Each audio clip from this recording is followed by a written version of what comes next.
EPS pensioners के लिए breaking news. EPS pensioners के लिए 2025 में बड़ी खुशखबरी पेंशन को लेकर आ सकती है। क्या आप जानते हैं कि 78 लाख से अधिक पेंशनर्स के लिए न्यूनतम पेंशन कब 7,500 तक हो जाने की संभावना है। आज हम आपको बताएंगे पूरी सच्चाई और पेंशन से जुड़े कुछ नए नियम और नए अपडेट। अगर अभी ईपीएस पेंशन लेते हैं, ईपीएफओ के पेंशन धारक हैं, तो वीडियो आप ही के लिए महत्वपूर्ण है। ईपीएफओ ने ईपीएस पेंशन योजना में संभावित बदलाव की भी तैयारी शुरू कर दी है और हालिया सीबीटी की बैठक में डिजिटल बदलाव को लेकर भी महत्वपूर्ण बदलाव देखने को मिला है। सीबीटी की हालिया बैठक में डिजिटल सुधार से जुड़ी जानकारी आप सभी जानेंगे इस वीडियो में। आप भी एक ईपीएस के पेंशन भोगी हैं, ईपीएस पेंशन लेते हैं, तो आज के इस वीडियो को ध्यान से देखें। अगर आपके पास में कुछ नज़दीक में ईपीएस का पेंशन भोगी हैं, आप जानते हैं, उन्हें भी वीडियो शेयर करें। तो चलिए वीडियो शुरू करते हैं। उससे पहले एक आपसे छोटी सी गुजारिश रहेगी, चैनल पर पहली बार है तो सब्सक्राइब कर दीजिएगा। तो सीधे चलिए पेंशन के मुद्दे पर चलते हैं। आखिर क्या है पेंशन से जुड़ी अपडेट। ईपीएस पेंशन जो कि वर्तमान में 1,000 है, जिसे बढ़ाकर 2,500 या फिर 7,500 की मांग वर्तमान में कहे तो तेज है। सरकार और श्रम मंत्रालय इसमें समीक्षा में लगे हुए। पेंशन के प्रस्ताव को लेकर काफ़ी लंबे समय से लंबित प्रस्ताव है, जिसको लेकर कई बार की एनएससी और कर्मचारी संगठनों की मुलाकात भी हुई है। और फिलहाल बात करें, हालिया सीबीटी की बैठक हुई थी 13 अक्टूबर को। ईपीएफ आर्थिक निकासी को 3 कैटेगरी में वर्गीकृत किया गया है कि बांटा गया है। जो ईपीएफ की निकासी है उसको 3 कैटेगरी में बांटा गया है, जिसमें आवश्यक, आवासीय, विशेष परिस्थिति। सदस्य 100% तक की राशि निकाल सकते हैं, लेकिन कम से कम उसको 25% खाते में रखना होगा, यानी कि शेष रहना चाहिए। शिक्षा और विवाह के लिए निकासी सीमा भी बढ़ाई गई है। न्यूनतम सेवा अवधि घटा करके 12 महीने की है। और इसके अलावा स्वास्थ्य योजना है और डिजिटल परिवर्तन।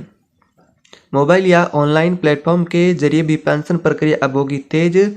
और इंडिया पोस्ट पेमेंट बैंक के माध्यम से आप अपना डिजिटल जीवन प्रमाण पत्र जमा करवाए। यहाँ पर अब आप यानी कि ऑनलाइन भी अपना आसानी से डिजिटल जीवन प्रमाण पत्र है, लाइफ सर्टिफिकेट जमा करवा सकते हैं।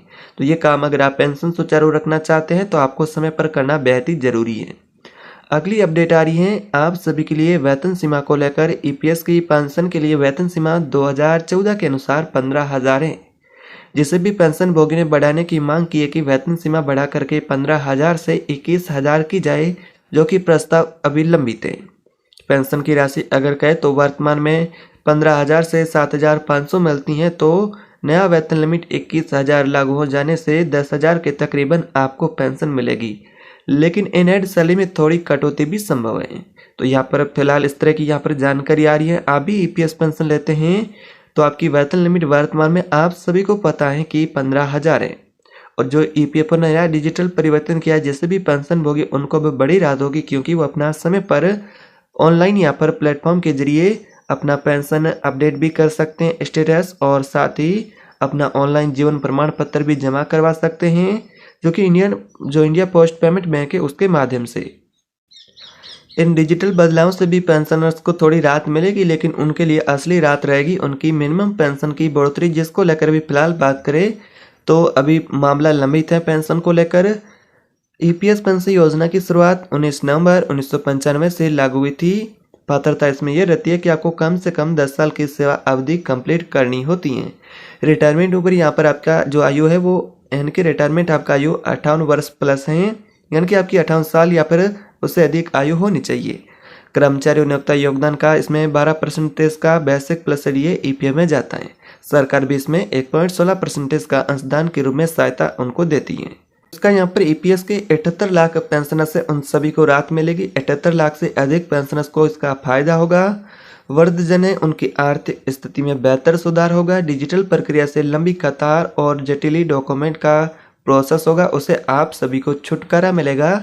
और आपकी जो निकासी होगी जो नए नियमों के माध्यम से तत्काल और आपको समय पर मिलेगी, आपकी ज़रूरतों में भी राहत मिलेगी आपको। अगर आप भी पेंशन लेते हैं तो आपके लिए डिजिटल बदलाव भी एक महत्वपूर्ण है, लेकिन असली बदलाव जो कि पेंशनर्स की मांग अनुसार कहे तो मिनिमम पेंशन है।